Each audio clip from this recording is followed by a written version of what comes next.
విజయనగరం జిల్లా గజపతినగరం నియోజకవర్గం జామ మండలంలో ఒక గ్రామం శాసనాపల్లి.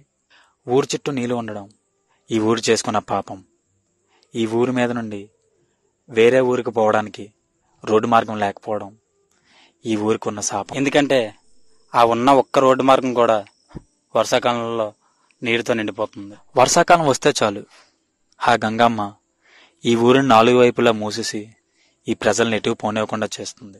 ఈ ఊర్లోని పిల్లలు చదువుకోవాలన్నా, ఈ ఊర్లో ఉండే ప్రజలు నిత్యావసర సరుకులు కొనుక్కోవాలన్నా వీళ్ళు వెళ్ళవలసినది పక్కన ఉండే పెదవేమలి అనే గ్రామం. ఈ రెండూల మధ్య ఉండే దూరం 2 కిలోమీటర్లు.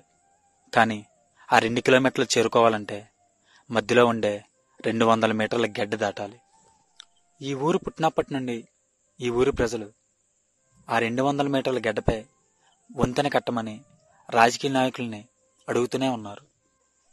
ప్రభుత్వాలు మారుతున్నాయి, రాజకీయ నాయకులు మారుతున్నారు, కానీ ఈ ఊరు సమస్య తీరడం లేదు. ఎలక్షన్ ముందు ప్రతి నాయకుడు మేం గెలవగానే బ్రిడ్జి వేస్తామని చెప్పి ఈ ఊరు ప్రజలకు మాటిస్తున్నారు. ఎలక్షన్ అయిపోయిన మరుక్షణం ఎవరు ఈ ఊరిని పట్టించుకోవడం లేదు. ఈ సమస్యను గాలికి వదిలేస్తున్నారు. ప్రాణాలు అరచేతుల్లో పెట్టుకొని వాళ్ళ పిల్లల్ని భుజాల మీద కూర్చొని పెట్టుకొని ఇలా స్కూల్కి పంపిస్తున్నారు. ఇంతకు మించి నీరు వచ్చినట్లయితే ఆ పిల్లల చదువు ఇంటికి పరిమితం కావాల్సిందే. ఈ బ్రిడ్జి వేయకపోవడం వలన సంవత్సరంలో 4 నెలలు పిల్లలు ఇంటి వద్దే ఉండి చదువుకోవాల్సి వస్తుంది. చివరకు 300 గడప ఉండే గ్రామం 100 గడపకు చేరుకుందంటే కారణం పిల్లల చదువు కోసమని ఈ ఊరు ప్రజలు వలస వెళ్ళిపోవడం.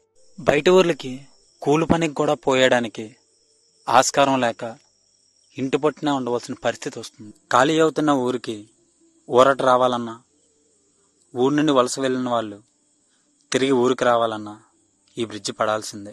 ఈ బ్రిడ్జి వేయడం వల్ల ఈ ఊరొక్కటే లాభం పొందదు. గజపతి నగరం నుండి గంటెడ మీదుగా ఎవరైనా సరే అనకాపల్లి వెళ్ళాలనుకుంటే ఇదైతేనే తక్కువ దూరం. మా ఊరి సమస్యను రాజకీయ నాయకుల వరకు చేరేలా మరిన్ని వీడియోస్ కోసం ఛానల్ ని సబ్స్క్రైబ్ చేయండి. లేటెస్ట్ అప్డేట్స్ కోసం వాట్సాప్ ఛానల్ ని ఫాలో చేయండి. అండ్ లింక్ డిస్క్రిప్షన్ లో ఉంది.